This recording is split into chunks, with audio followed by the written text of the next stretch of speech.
बलिया से बड़ी खबर। ब्यूरो चीफ यूपी किस्मत खान की रिपोर्ट। थाने में पति पत्नी के साथ गंभीर मारपीट, तत्काल एफआईआर निलंबन की मांग। आजाद अधिकार सेना के राष्ट्रीय अध्यक्ष अमिताभ ठाकुर ने डीजीपी यूपी को वीडियो संदेश तथा अन्य माध्यमों से शिकायत भेजकर अपनी पार्टी के बलिया जिला उपाध्यक्ष सिंहासन चौहान और उनकी पत्नी नीलावती देवी के साथ थाना भीमपुरा बलिया की पुलिस द्वारा की गई मारपीट एवं अन्य गंभीर आपराधिक कृत्यों के मामले में दोषी पुलिसकर्मियों को तत्काल निलंबित करते हुए उनके विरुद्ध एफआईआर दर्ज करने की मांग की है। उन्होंने कहा है कि कल शाम सिंहासन चौहान अपना एक प्रार्थना पत्र थाने द्वारा रिसीव नहीं किए जाने पर अपनी पत्नी के साथ थाने के बाहर घूमने पर बैठे थे, जिस संबंध में अमिताभ ठाकुर ने भी ट्वीट किया था, जिस पर अधिकारियों ने समुचित कार्रवाई की बात कही थी। रात्रि लगभग 8 बजे सिंहासन चौहान ने उन्हें कहा था कि उनका एफआईआर दर्ज किया जा रहा है, किंतु इसके बाद रात्रि लगभग 11 बजे थाने की पुलिस ने सिंहासन चौहान, उनकी पत्नी नीलावती देवी, भतीजे आदर्श चौहान और भाई सत्यवान चौहान के साथ मारपीट शुरू कर दी। उनकी पत्नी और उन्हें बुरी तरह मारा पीटा गया। उनकी पत्नी को थाने में घसीटा गया और सिंहासन चौहान के विरुद्ध कोई फर्जी कार्यवाही दिखाते हुए उन्हें थाने में बंद कर दिया गया। इस दौरान पुलिस वालों ने अमिताभ ठाकुर और आजाद अधिकार सेना के लिए भी अपशब्द कहे। उसके बाद उनकी पत्नी को जबरदस्ती थाने की जीप से लाकर उनके गांव छोड़कर छोड़ा गया। अमिताभ ठाकुर ने डीजीपी से कहा कि यदि इस मामले में आज शाम तक दोषी पुलिसकर्मियों का निलंबन और एफआईआर दर्ज नहीं होता है तो उनकी पार्टी इस संबंध में सेक्शन फोरम पर समस्त आवश्यक कार्रवाई करेगी, किंतु वे यह मानेगी कि डीजीपी द्वारा जानबूझकर मामले में कार्रवाई नहीं कराई गई।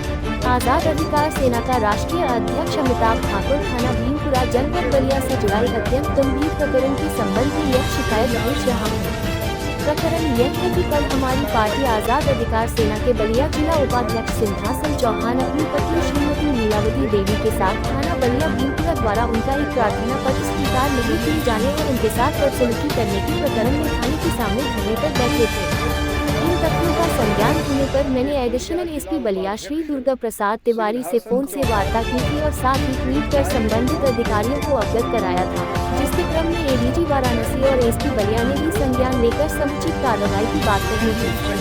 रात्रि लगभग 8 बजे मेरी सिंहासन चौहान से बात हुई थी, जिन्होंने मुझे कहा था कि वो और उनकी पत्नी थाने में है और उनका एफआईआर दर्ज किया जा रहा है।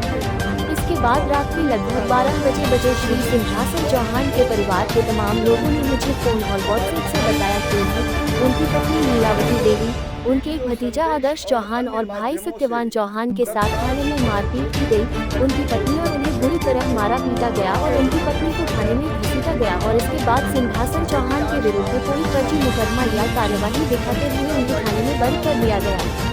उसके बाद उनकी पत्नी को जबरदस्ती थाने की पुलिस के श्री मिश्रा दरोगा ने थाने की पुलिस जीप से लाकर उनके गांव छोड़कर छोड़ा। इस दौरान में श्री मिश्रा दरोगा के साथ थाने के ड्राइवर और 2 महिला सिपाही भी थे। मुझे दी गई जानकारी के अनुसार इस दौरान वहां उपस्थित पुलिस वालों ने मुझे अमिताभ ठाकुर और हमारी पार्टी आजाद अधिकार सेना के प्रति भी खुलेआम अपशब्दों का प्रयोग किया और गाली गलौज दिया। इस पूरे प्रकरण से संबंधित तमाम साक्ष्य और तथ्य हमारे पास हैं। आप सहमत होंगे कि यह समस्त तथ्य अत्यंत ही गंभीर है और अपने आप में एक घोर प्रशासनिक दुष्कृत्य के साथ साथ एक गंभीर आपराधिक कृत्य भी है। अतः मेरी आपसे यह मांग है कि इस प्रकरण से जुड़े समस्त पुलिसकर्मियों को तत्काल प्रभाव से निलंबित करते हुए उनके खिलाफ विभागीय कार्रवाई संस्कृत कराएं तथा उनके विरुद्ध समुचित धाराओं में एफआईआर दर्ज कराने की कृपा करें। अनुरोध करूंगा कि यदि आज शाम तक इस संबंध में आपके स्तर से कार्रवाई सुनिश्चित नहीं की जाती है तो हम इस बारे में अन्य समस्त सेक्शन फोरम पर जाएंगे, लेकिन हम यह मानेंगे कि आपके स्तर से इस प्रकरण में जानबूझकर समुचित कार्रवाई नहीं की गई है।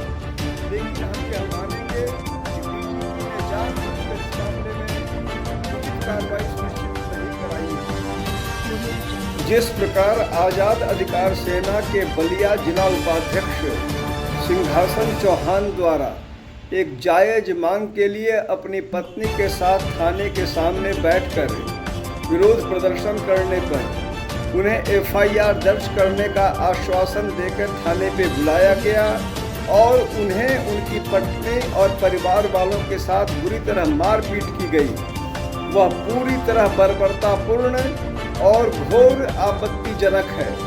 हमारी पार्टी ने इस संबंध में डीजीपी यूपी को वीडियो संदेश और अन्य माध्यमों से तत्काल समस्त दोषी पुलिसकर्मियों को निलंबित करते हुए उनके विरुद्ध एफआईआर दर्ज करने की मांग की है। यदि आज शाम तक इस संबंध में डीजीपी समुचित कार्रवाई नहीं कराते हैं तो हमारी पार्टी इस प्रकरण को आगे ले जाएगी, लेकिन हम यह मानेंगे कि डीजीपी ने जानबूझकर इस मामले में उचित कार्रवाई सुनिश्चित नहीं कराई है।